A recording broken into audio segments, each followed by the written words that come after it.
Prosecutors reviewing classified Obama-era documents found at one of Joe Biden's private offices from his time as vice president, Brian. Yeah, we are learning the president's private attorneys stumbled on the sensitive information. They were cleaning out the office. Exactly, just before the midterms.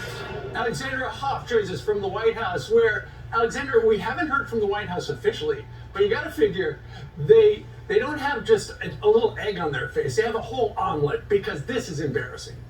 Yeah, this is going to be a really hard one to respond to. We have heard from one of the president's lawyers who's saying that these documents were not part of any kind of special inquiry from the National Archives and were handed over right after they were found. Of course, we are only finding out about this 2 months after the fact. That lawyer continued with this statement, quote, "The White House is cooperating with the National Archives and the DOJ regarding the discovery of what appear to be Obama-Biden administration records, including a small number of documents with classified markings. The archives took possession of the materials."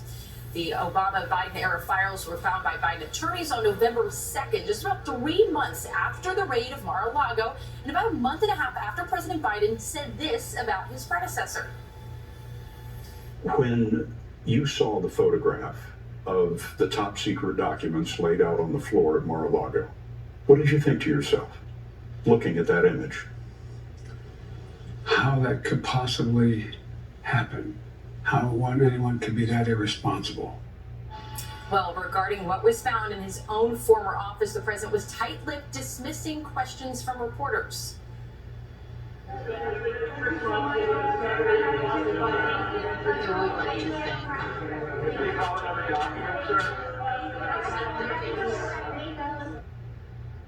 Congressman James Comer, chair of the House Oversight Committee, does plan to get some answers on this because, quote, "Under the Biden administration, the DOJ and National Archives have made compliance with the Presidential Records Act a top priority. We expect the same treatment for President Biden, who has apparently inappropriately maintained classified documents in an insecure setting for several years." So one of the big questions is, I mean, these documents would have had to be held there for over 5 years. Who could have had access to them in that time?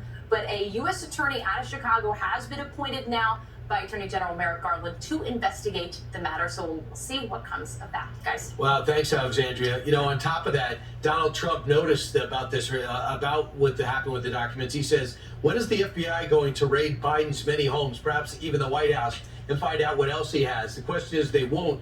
What I find discouraging, we're kind of thinking that, in fact, that they have classified documents found in the former vice president's think tank. Obviously, he shouldn't have had it. Obviously, he couldn't even pretend to declassify it. He didn't have that power. Now, if they find it on November 2nd, it didn't stop Attorney General Garland on November 18th for appointing a special counsel to investigate Donald Trump. So it looks like he doesn't mind looking like a hypocrite unless he plans on sending a special counsel against Biden. Well, the key is whether or not the Attorney General and the Department of Justice decide to charge Donald Trump, and then they don't charge Joe Biden. That would make the Department of Justice look terrible. Also, at the same time, he doesn't put a special counsel to make it look inequity. Well, they've asked this guy, John Lausch, U.S. Attorney for Chicago, to look into it, and they figure he's the perfect guy because he was appointed by Donald Trump, and so it won't look like it's got our fingerprints on it. But nonetheless, Joe Biden and the Democrats have broken one of the cardinal rules of politics, and that is never yell at somebody on the other side for doing something if your side might have done it too, because these, you know, and we talked about it from this couch, the Donald Trump secret documents were some of the most sensitive kept by the government. Same thing with these Joe Biden documents. Washington Post says there's about 10 of them, but they do include the very tippy top secrets. Well, I don't think that they learned your rule, because listen to this. Right. Here's the flashback machine. If the Trump people represented that they provided all the classified or national security information and didn't, that's a serious problem. No one is above the law. Yeah. And the rule of law in a democracy, has to be our standard. No person is above the law, not even the President of the United States, not even a former President of the United States. The intelligence community needs to do its risk and damage assessment about how Donald Trump's very reckless handling of these documents might have harmed our national security. This was not a mistake that these documents landed, at Mar-a-Lago. This is what he intended, and it also, by the way, shows that they really want to get these documents back. And every second that they're at this beach house in the possession of Donald Trump is a risk to our national security.